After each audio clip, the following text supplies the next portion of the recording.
Hello, this is John Piper with the weekend video clip, and it's Saturday the 5th of December. This report's coming from Casablanca, where the sun's just going down, I guess same as UK.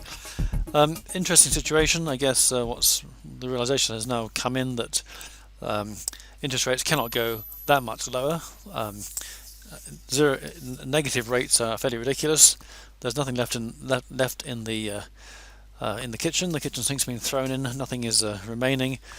Therefore, we now have to bite the bullet. I guess that's my interpretation of what's going on. ABC, A wave, irregular. ABC, B wave, another ABC. I think that is the orthodox low. We now have a ABC, A wave, an irregular B wave making new lows, followed by the C wave, which terminates the corrective rally. And I think there's now a strong chance we have actually seen the peak. So let's have a look at the shorter term action here. Alright, I did the clearest of moves, but count that as a 1, which it could be. 2, 3, 4, 5. We now have an ABC so far. A wave, B wave, C wave into Christmas, followed by some kind of major peak, maybe around 11.2 thereabouts. Which could then set the scene for quite a huge decline coming in next year. Once, I think it's obvious now that there is nothing left in the larder. It's the ECB has failed to deliver. We're so used to these guys just throwing in whatever they can, telling the markets what they want to hear, but there's nothing left to actually offer. So I think this is a fairly fundamental turning point. So I'm going to watch out for this rally, looking for major shorting positions coming up in the next couple of weeks. Same basic count on FTSE: A, B, C, A, B, C. It could be an A, I suppose, B, and now possibly a very large C coming in. Again, let's have a look at the short term action here. Right, so far on FTSE we just have a 1, 2, 3, A, B, C. So it could be got one more decline to come in before we have any kind of substantial rally coming in here.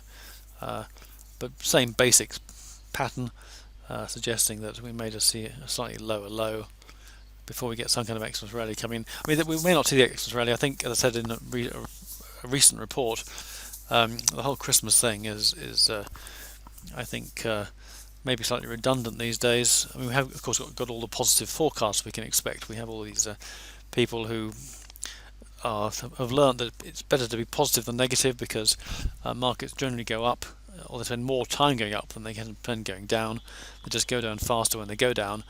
And therefore, if you actually are a market commentator, saying it's going to go up always is a better thing to do, because most of the time it is going up. So we'll have all these positive forecasts going into the new year, which should bump market up somehow. Right, on the Dow, this is the daily chart again. I'll be showing daily charts and hourly charts in case I didn't say that. Again, clear A, B, C, A, B, C, A wave, B, C, A, B. Different pattern here. We had a very strong rally on the Dow yesterday. Let's have a look at that in the shorter term. To an extent, the whole thing about these currency wars going on, trying to devalue their currencies. The euro has now failed to devalue its currency as much as it could have done.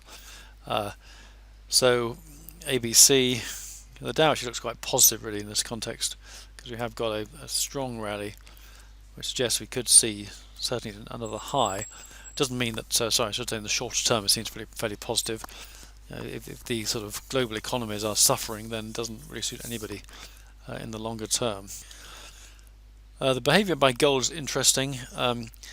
Because of the euro getting weaker, the dollar got stronger.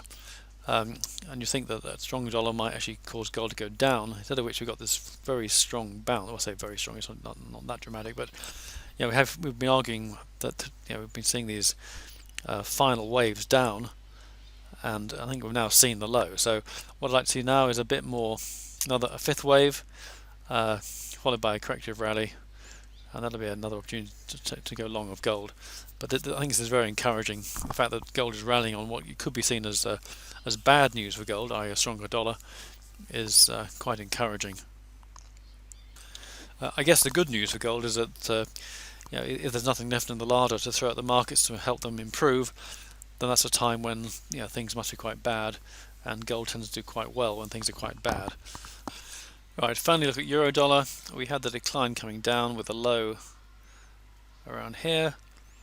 A, B, C, A, B, C, final C wave. We now got possibly a 1, 2 pattern of there, 3. Now this could be a 4. It's obviously quite sharp. We need to see it above here really. The 11. Got quite close. But a move above there would negate the 5-wave count. It suggests that this could be some importance.